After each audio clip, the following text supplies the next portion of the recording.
હવે વાત કરીશું અમરેલીમાં જજના નકલી પીએની કે જેને નોકરીની લાલચ આપીને રૂપિયા પડાવ્યા। જી હા, જજના પીએ હોવાની નકલી ઓળખ આપતો ગઠિયો ઝડપાયો છે। ફરિયાદીની ઓળખાણ આરોપી પ્રકાશ દાફડા તરીકે થઈ હતી, જેને અમરેલી સેશન્સ જજના પીએની ઓળખાણ આપીને ફરિયાદીને પોતાની વાતોમાં લઈ લીધા। આરોપીએ ડિસ્ટ્રિક્ટ કોર્ટમાં જજના ડ્રાઈવરની ભરતી ચાલુ હોય તેવી વાત પણ કરી, પણ ફરિયાદી માત્ર 10 પાસ હોવાને કારણે લાયકાત ઓછી હોવાથી આરોપીએ જાળમાં ફસાવી લીધા અને ઓર્ડર માટે 5 લાખ માંગ્યા, પરંતુ ફરિયાદી માત્ર 2 લાખની રકમ આપી, જે બાદ સવા મહિના પછી આરોપીએ નિમણૂક પત્ર આપ્યો અને કોર્ટમાં હાજર થવાનું કીધું। પણ જ્યારે ફરિયાદી કોર્ટમાં ગયા તો સમગ્ર હકીકત સામે આવી કે આરોપીએ નકલી પત્ર અંગ્રેજી ભાષામાં ટાઈપ કર્યો હતો અને ડિસ્ટ્રિક્ટ જજની પણ નકલી સહી કરેલી હતી। ત્યારબાદ ફરિયાદીએ પોલીસમાં ફરિયાદ કરતા આરોપીની ધરપકડ થઈ ચૂકી છે।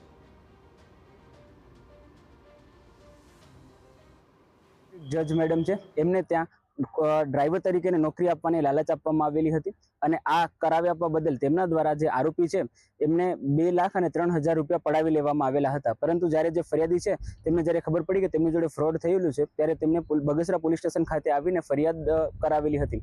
આ અનુસંધાને બગસરા પોલીસ સ્ટેશન દ્વારા ગુનો દાખલ કરી અને જે આરોપી છે એમને ધરપકડ કરવામાં આવેલી છે અને બધા જે ડોક્યુમેન્ટરી એવિડન્સ છે એને કબજે કરવામાં આવી રહ્યા છે।